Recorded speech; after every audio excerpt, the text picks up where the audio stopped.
Welcome back. Today we are tackling a classic hard problem often found in coding interviews, word ladder 2. The goal is to find all the shortest transformation sequences from a beginning word to an ending word. Let's first understand what we are trying to solve. You are given a start word and an end word, along with a dictionary of valid words. You need to transform the start word into the end word. The catch is that you can only change one letter at a time, and every intermediate word you create must exist in the dictionary. There might be many ways to reach the target word, but we are only interested in the shortest paths. In this visual, you can see two valid paths. The green one takes 5 steps, while the red one takes 6. Our algorithm must ignore the longer path and only return the optimal ones.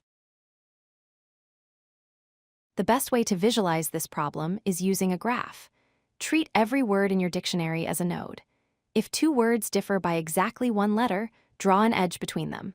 Now, the problem becomes finding the shortest path from the start node to the end node in an unweighted graph. To solve this efficiently, we split the logic into 2 distinct phases.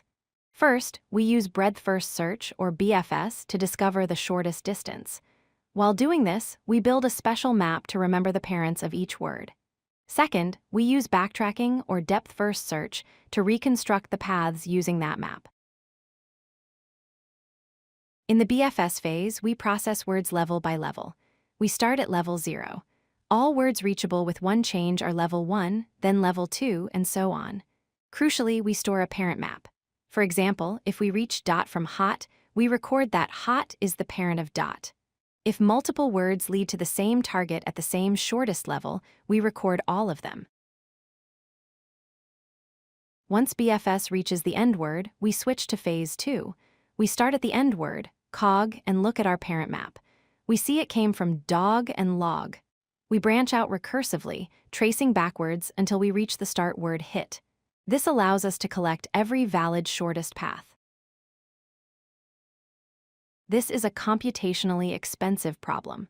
In the worst case, the number of paths can be exponential, meaning the time complexity grows very fast as the dictionary size increases. Space complexity is also high because we need to store the entire graph structure and all the resulting paths. To wrap up, remember 3 things. Model the words as a graph. Use BFS to find the shortest depth and build a parent map. Finally, use backtracking to generate the actual lists of words. This combination of BFS and DFS is a powerful pattern for graph problems. If you like this video, hit that like button and don't forget to subscribe. Visit codelucky.com for more such useful content.